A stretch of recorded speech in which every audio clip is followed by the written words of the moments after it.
Patih Arya Sangguni. Pripun dawuh Sinuhun Prabu Duryudana?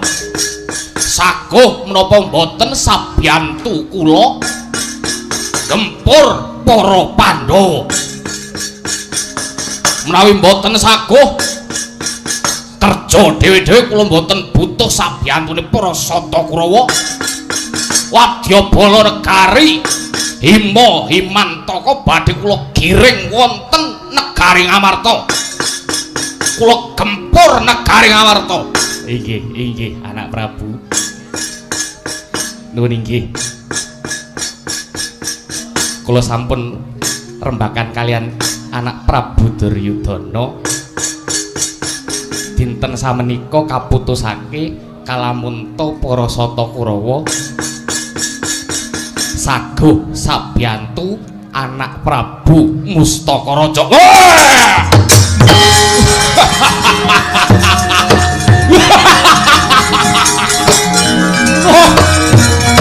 Awake matur suwun. Wah, salah. Iya.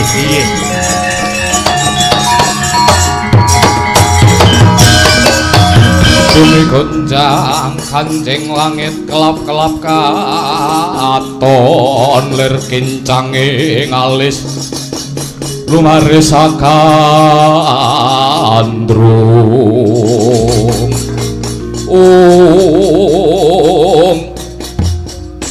Inggih sampun kaputusake para Sata Kurawa sabiyantu anak Prabu Mustakaraja anggenipun merjaya dhateng para Pandhawa. Wah, latalah. Inggih kula matur suwun sanget sabiyantunipun. Lajeng pranataning perang kados pundi para Sata Kurawa kaliyan Wadyabala negari Hima Himantaka bidal tumuju wonten negari Ngamarta utawi nyidra Jamus Kalimasada. Gusti Patih. Inggih. Sampun kula rembak kados ing ngajeng sirnane para Pandhawa kedah binarung murcane Jamus Kalimasada. Gandeng Mustaka weni saged Mancala putra Mancala putri memba dados Raden Gatotkaca. Menika mangke sangsaya gampil anggenipun nyidra Jamus Kalimasada. Lho nggih. Kedah kados pundi? Anak Ger Mustaka weni utawi Raden Gatotkaca menika kedah tumuju wonten Madukara nggih.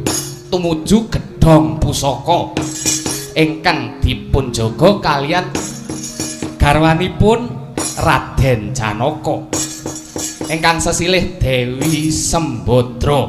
Walatalah Sembadra.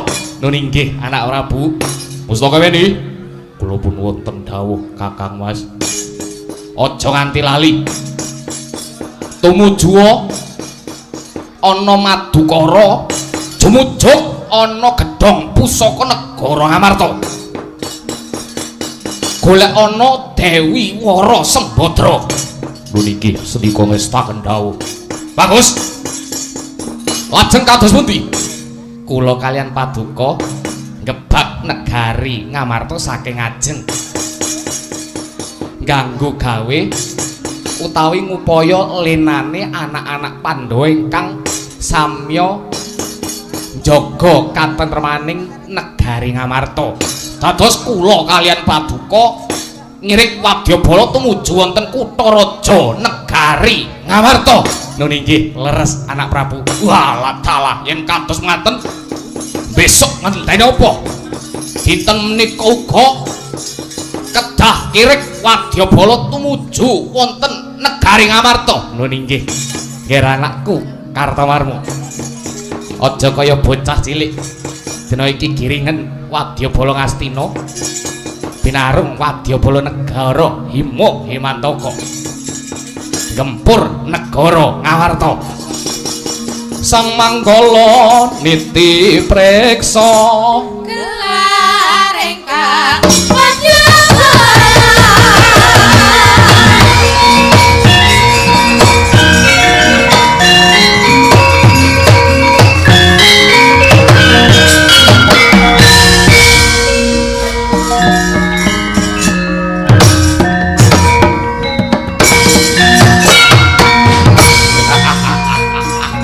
monggo anak Prabu Mustaka Raja Pandhawa bakal hancur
Ayo Wadyabala maju.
iku sanyatane gonjang seret winangun mader manaluri rene pamuni rinenen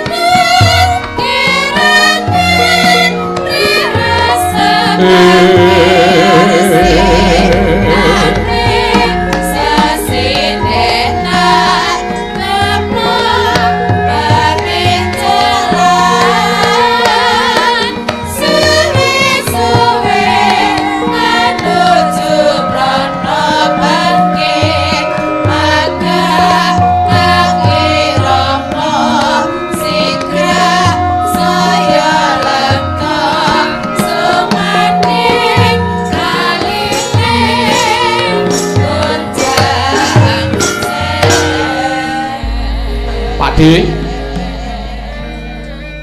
Pak D Hanuman tak waspadake saka kadohan ulate Pak D Hanuman kok kaya beda kelawan padatan ana apa Pak D Maradyage kandha mbok menawa Antasena bisa urun pamanggih murih lejare penggalih Pak D Hanuman nggih anakku Antasena piye Pak D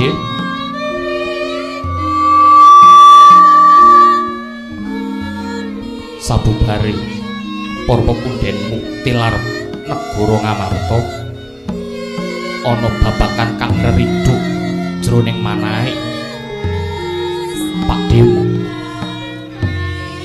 ing atase dina iki negara Ngamarta suwung tanpa ana pangarsa mung ana kowe aku lan anak-anak Pandhawa apa iki ora bebayani Ngir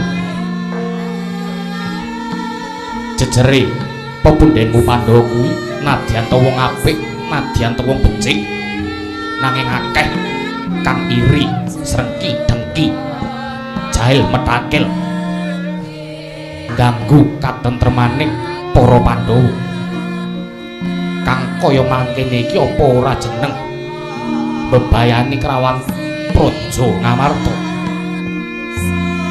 kamangka musuhe para pepundhenmu kuwi ora mung siji loro nanging sak pirang-pirang kang kepengin ngruntuhake negara Ngamarta iku kang gawe bingunging jroning kalih. Pak Di, apa kowe ora percaya karo Antasena, Kakang Gatot lan Kakang Antarja? Nadyan to aku iki bocah nom nanging wis bisa jaga katentreman negara Ngamarta. Sing baku didongakne wae sing muga-muga negara Ngamarta iki kalih saka beda. Lan ora ana wong kang iri kepengin ngrebut negara Ngamarta. Muga-muga kanthi para pepunden iki bangun Candhi Saptawarga saya muwi adeking praja Ngamarta ya Pak De. Iya, nggih Antasena.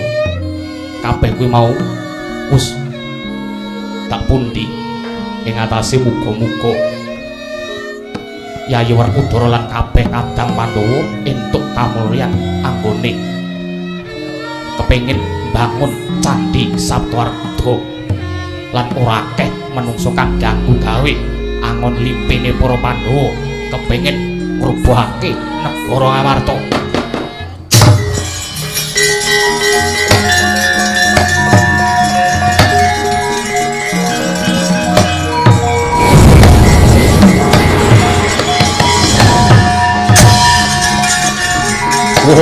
Waluman ono apa ngeron torjo ono apa ngeron torjo. Aduh Pak De, Wanuman katiwasan saking katebian wonten barisaning para wadyabala ingkang tumuju wonten kutha raja negari Ngamarta angon limpe lungane para pepunden Pandhawa. Wah ladalah tuwus kang tak kandhakake jebul kaya mangkono wadyabala saka ngendi kula boten mangertosi. Saking katebian katon teng Crangap payunge badhe tumuju kutha raja negari Ngamarta kedah kados pundi Wanuman? Antarja, aja wedi kangelan. Maradyake Gatotkaca kon mudhun saka Dirgantara. Ayo diadepi barisan saka ngendi? Manuta Pak Demo tak pandegani Nger Antarja.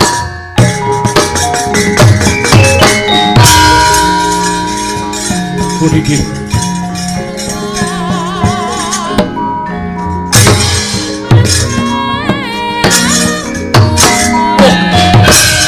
ayo Nger Antasena. Pak De, lakon apa iki?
bagus rupane. Ayo, sapa? Wani-wani ngalangi barisan saka negara Imo Imantaka. Padha karo seret nyawamu. Aja mati tanpa aran, ayo ngaku sapa jenengmu bagus. Ayo, kuwi sapa? Wani baris ana tapel wates negara Ngawarta. Keparat tepungno. Tumenggung pangrangsang nyawa ya pangrangsang pati. Bali takon kowe sapa? Raden Antasena, satriya saka dasar samudra. Parat Antasena. Kowe prajurit negara Ngamarta. Ibu kebenaran aku anak panenggak Pandhawa Raden Werkudara. Walah anak panenggak Pandhawa Werkudara. Antasena. Kawuning ana anggonku pacak baris kelawan para wadya negara Imo Himantaka iki bakal gempur negara Ngamarta ngupadi panengah Pandhawa kang aran Janaka. Ayo Janaka gawan mrene. Ora mok gawa mrene padha karo seret nyawamu ngantang karo barisan saka negara Imo Himantaka. Paman Janaka ora ana. Aja goleki sing ora ana iki Antasena Ayana. Parat kaya lanang-lanang ode sumbarmu. Ketaman tanganku nibane datha ora sikar merapet kurone bathangmu Antasena. Ayo maju sapetke pesisiran remuk rempu dadi rempon.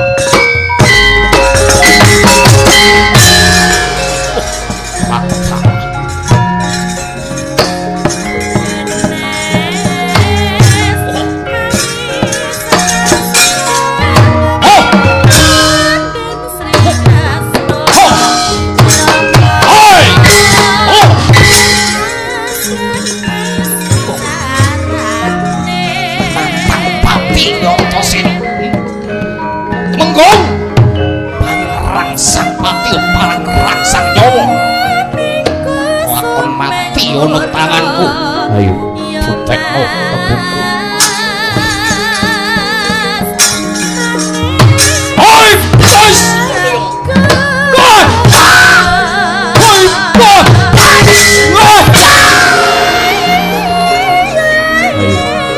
maju.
Edan didaya jebul.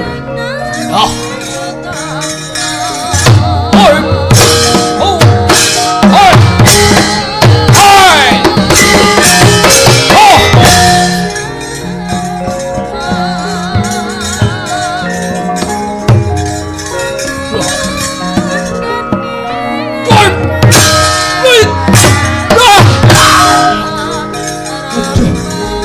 Mati aku.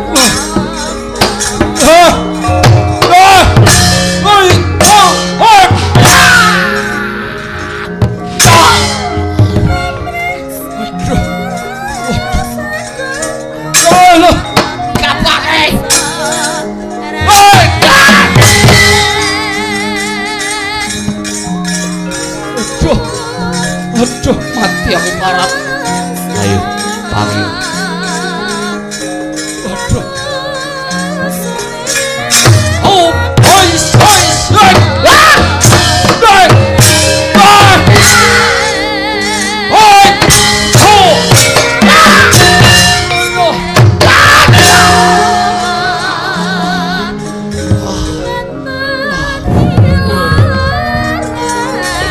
Aduh. Mati aku. Oh! Run! Run! Oh!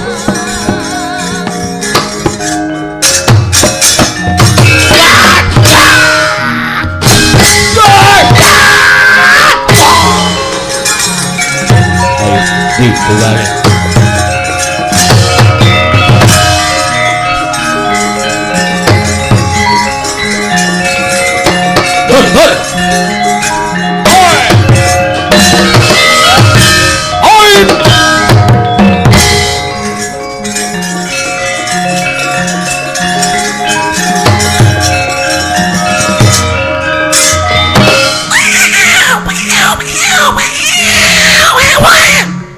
Adalah musuh munyuk parat. Ah, canda kelakon tadi opo? Ho ho ho ha ha hei ho hei. Wah, Edian kesiti lincah iki mulai parat. Wah, hop.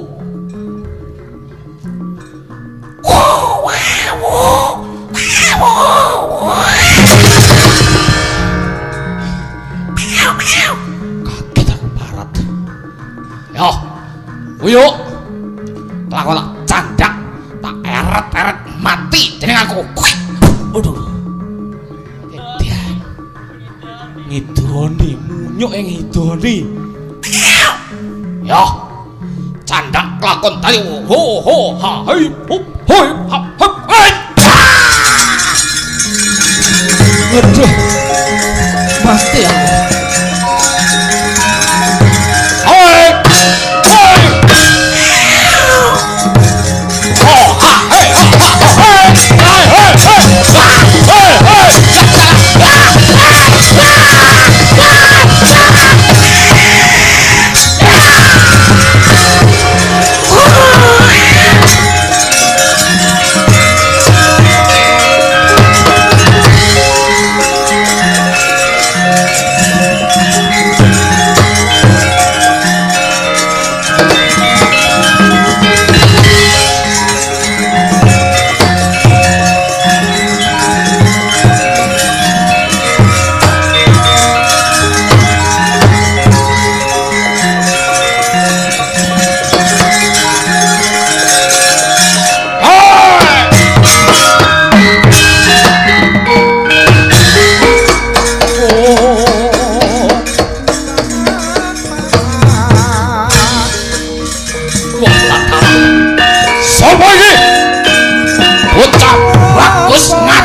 Laguku Prabu Mustaka Raja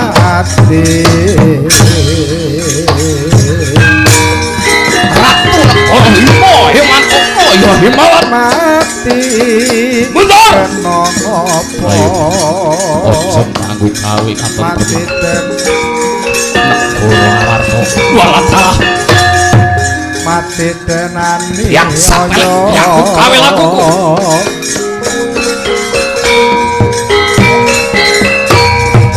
Curiko tembus putra tembus lagi niwata kawaca roko bakal mimbo dadi Bathara Yama nyabut nyawamu tekan karingan ora kupyo inte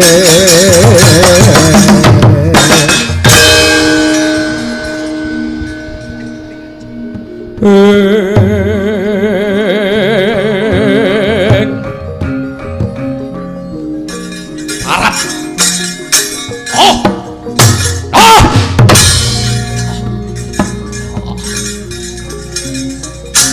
oi kus udus parap meh kena tanganmu ya hop oi dai itu wah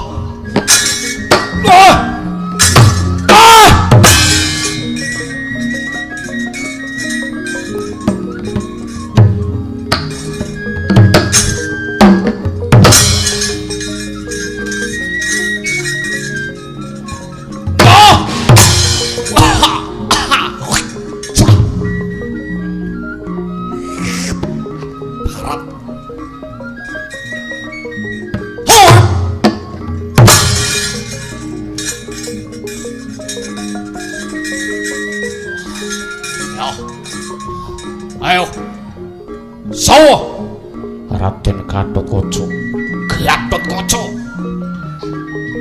Prabu Mustaka ayo nono ayo maju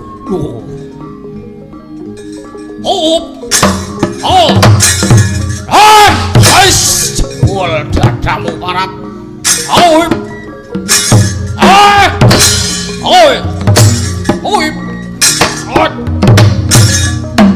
guys ya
mabur parat mutul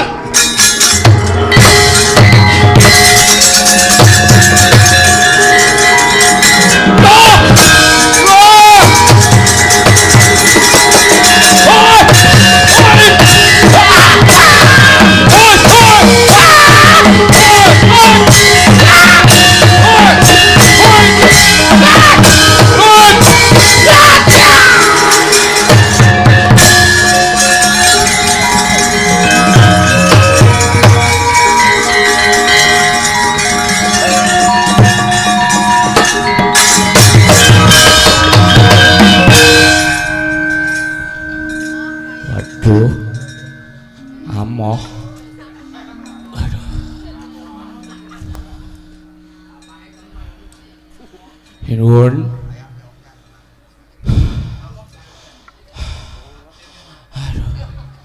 Aduh. Edan parat. Patih, kula wonten rawuh lho. Kowe mau obro kiprah ning ora melu perang. Parat. Kowe menyang ndi? Yun pangapunten lho. Kowe menyang endi? Kula ngurusi panganane cah-cah ngedukne sinden-sinden wae lagi kula. Oh, tak enteni lor kelir iso jujuk mburi. Latih. Edan.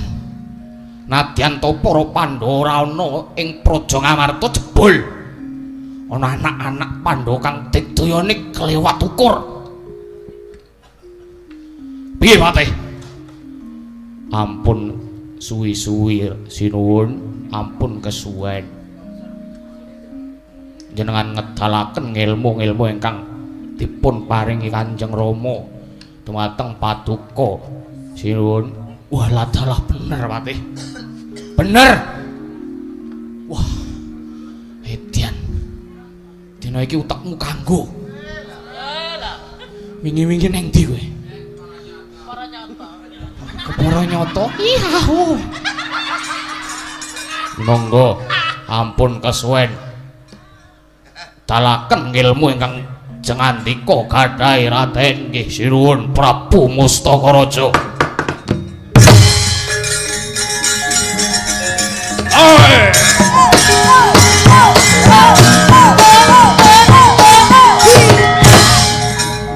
Ora melu perang joget-joget liar.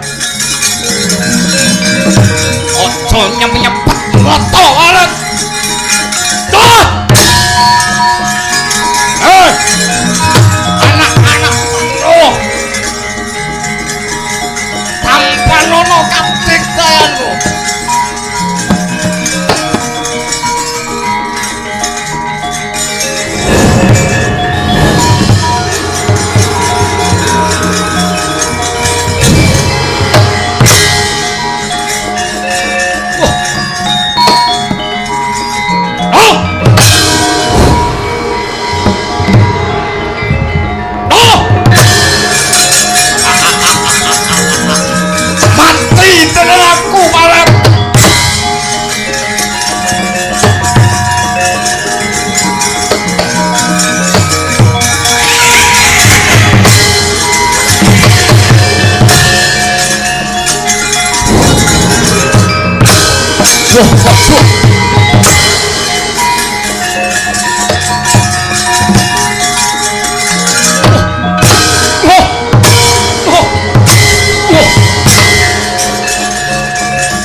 Putra-putra Pandhawa.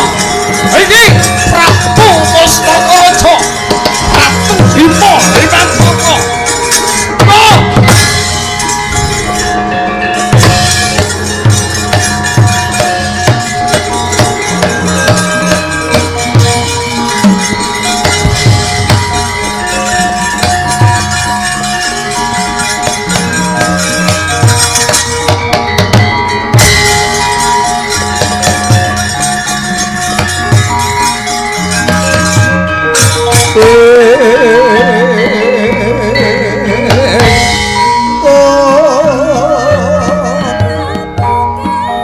Anut lakuning Kurawa atining Bimanyu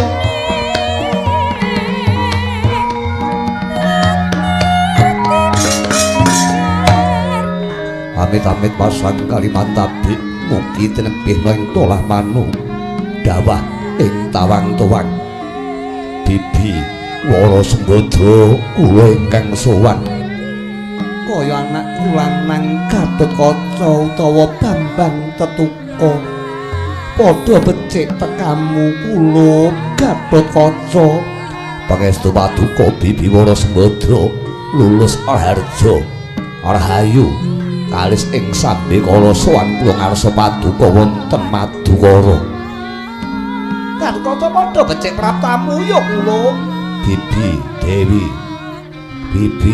Dewi Sri Kandi kula ngaturaken pangabekti mugi kunjuk tak tampa tangan kula loro pangestunipun Bibi diage tampanana ya Gatotkaca nggih saken dawuh Bibi Dewi Sri Kandi kula tampi guralan pamundi kula. Ana parigawe apa Gatotkaca anakku bocah bagus. Tumrajak tanpa larapan nggonmu prapta mapan ana ing Madukara. Mongko iki dina pelak ndederek marang para pepundhenmu ana ing Saptawarga saperlu rame-rame bebarengan bebangun candhi ana ing kono. Kepareng matur wonten ngarsa Paduka Bibi Wara Sembadra.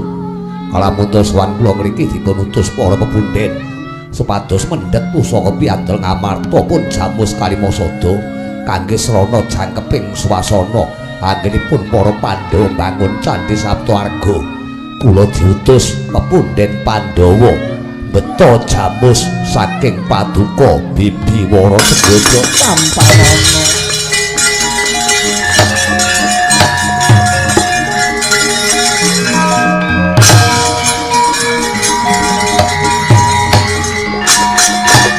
Dadi kowe diutus dening para pepundhenmu mundhut jamus kalimasada. Ngestaken dawuh Tampanana aturna para pepundhen sing mapan ana ing Saptawarga ya wiwit Kaka Prabu Puntadewa kang sarta Kaka Prabu Kresna tuwin Kaka Prabu Baladewa lan Pandhawa jamus tak pasrahke kowe. Ngestaken dawuh Bibi.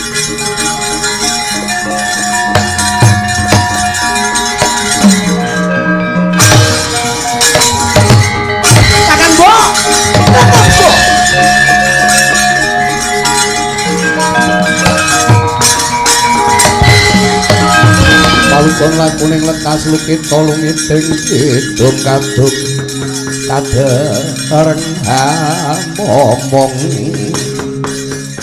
memangun manah rahayu ajwa tanah golong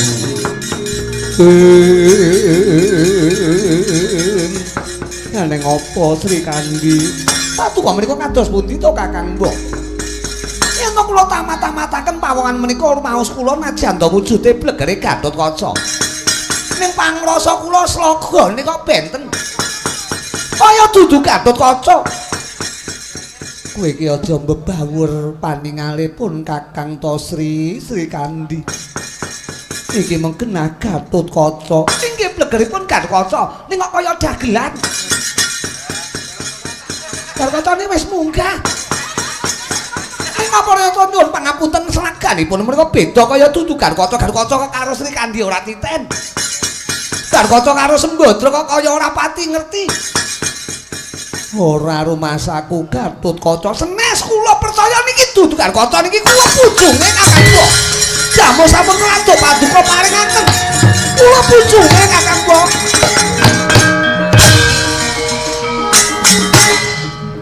Rumasaku ya kaya dudu. Ning pusaka wis kadung tak aturke. Sri Kandi tututana ya Yayi.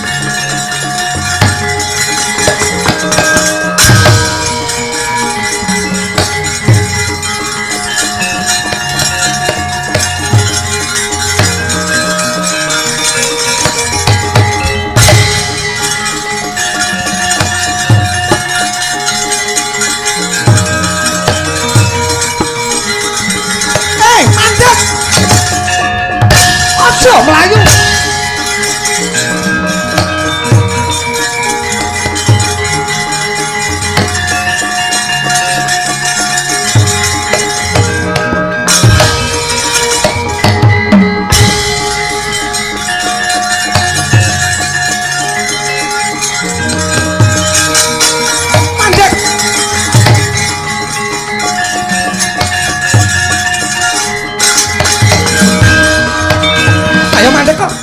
Aja mah bacot iki nggon mlumayu. Pusaka jamus kalimasada ulungna pun Bibi. Bibi Wara Sembadra. Sembadra biasmu iki Sri Kandi. Lho, lah Sembadrane. Sembadra sing ning kono. Kowe karo Sembadra karo Sri Kandi wae ora titen. Kowe dudu Gatotkaca. Kula Gatotkaca, Bibi. Lah pancen kowe Gatotkaca coba aku takon. Kowe diutus apa? Diutus apa? Mendhet jamus kalimasada. Digawa menyang endi? Dipun beto dhateng Saptawarga. Sing ngongkon sapa? Pepundhen Pandhawa. Jenenge sapa sing ngongkon? Nggih pokok Pandhawa. Garkaca ki ora ana critane karo bibike iki ora duweni aturan kaya ngono kuwi. Garkaca petuk karo Sri Kandi terus ngayer kaya ngono ngadeg jejeg ngono kuwi sapa sing kapor nyata ora curiga kalamun to kowe iki dudu Garkaca. Garkaca ki wonge andhap basor. Nek petuk karo pepundhene mesti nyembah. Kula nyembah panjenengan. Kula nyembah panjenengan. Nyembah apa? Kula nyembah panjenengan. Kowe titen karo aku. Paduka Dewi Sri Kandi. Sri Kandi ki putri saka ngendi? Sri Kandi ki putri saka endi? Nek kowe Garkaca mesti titen kowe. Putri saking negari. Negari. Ayo pan apa? Pan apa? Pandi London. Pandi London diase Pancala. Pancala. Aku anake sapa? Paduka menika putranipun Nalindra Pancala. Lah ya sapa bapakku? Ratu Pancala. Jenenge sapa? Genah ketok nek kowe dudu Gatotkaca. Kula Gatotkaca. Wong tuaku lanang saka negara Pancala Radya kuwi jenenge Prabu Drubeksa. Prabu Drubeksa. Drubeksa matane. Nggih, Drubeksa menika duwe mata. Genah kowe dudu Garkaca. Kula Gatotkaca. Garkaca ki duwe caping, jenenge caping apa? Caping gunung.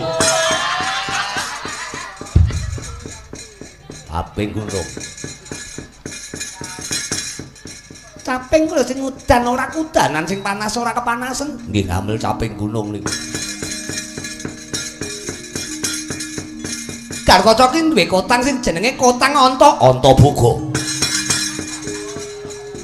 Antaboga nyembur kowe iku kok ya. Kowe dudu Garkaca ulungna jamus Kalimata to.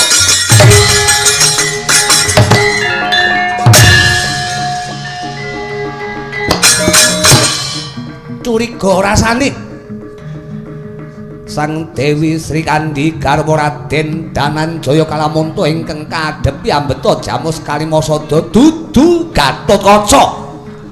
Ya kajembaring dening Sang Sri Kandi badhar dadi wujud Dewi Mustakaweni.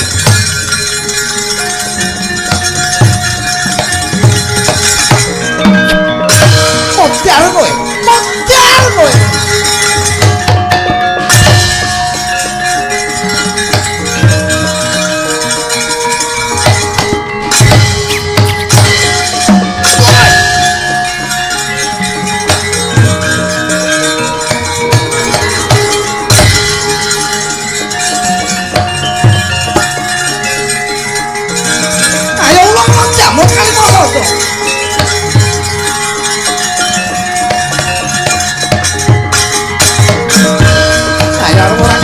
Jebul kowe wanita ingkang bisa Mancala putra Mancala putri kowe sapa wong ayu? Aja nyidra membo-membo sing Garkaca nyidra jamus Kalimasada. Ayo timbang kowe wong wedok ayu rupamu dadi maling. Melu aku ning Madukara, tak rabekne karo bojoku. Aku Dewi Mustakaweni saka negara Imantaka ulungna jamus Kalimasada ora bisa sing kandhi.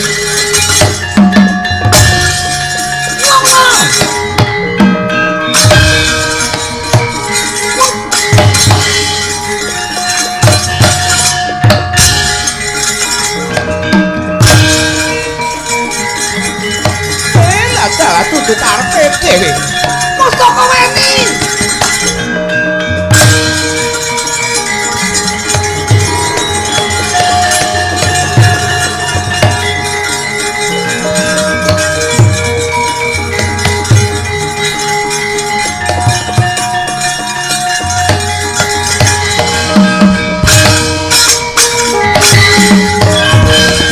Gusti Allah kula nyuwun ngapura.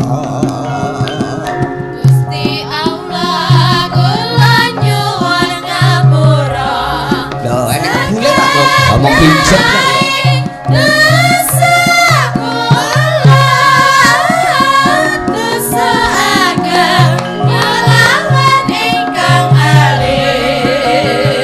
Boten wonten